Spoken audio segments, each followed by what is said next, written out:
Today we shall reflect on the life of St Bruno.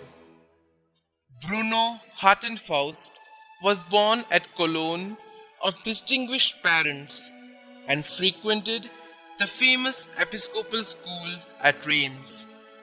Ordained priest at the age of 25, he received a canonry at Cologne but was recalled by the Bishop of Reims to assist in directing his former school.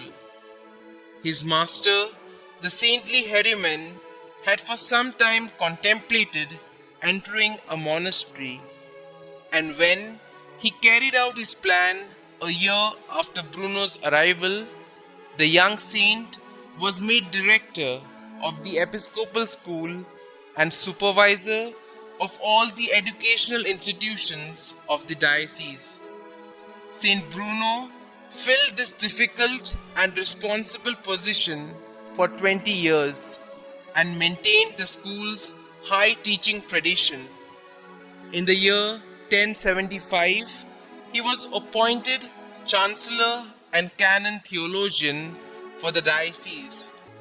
But after the death of his friend, Bishop Gervais, the see was occupied by the worldly and violent Manasses I, who was later suspended and had to flee for his life in a popular uprising. Bruno and 6 companions thereupon carried out a vow made some years before to leave the world and embrace the monastic life. From Saint Hugh, the Bishop of Grenoble, they received the wild alpine solitude called Cartouze, and here they erected their first cells in 1084 and began a life of prayer, manual labor and study. They lived in extreme mortification, silence and poverty, completely secluded even from one another, except at divine service and at recreation.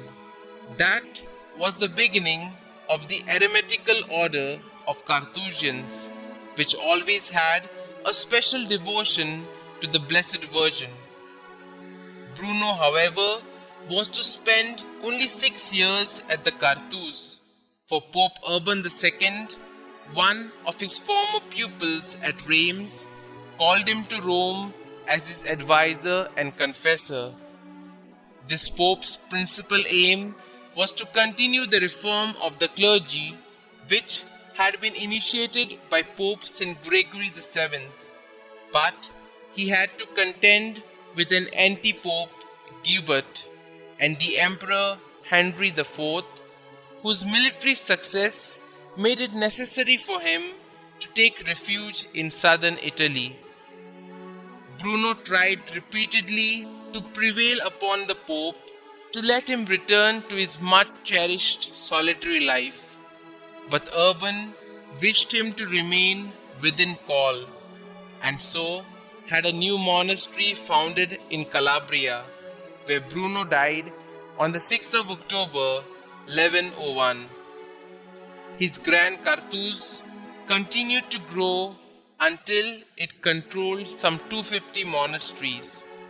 St. Bruno has never been formally canonized, since the Carthusians are averse to all forms of publicity, but he is invoked for the deliverance of possessed persons.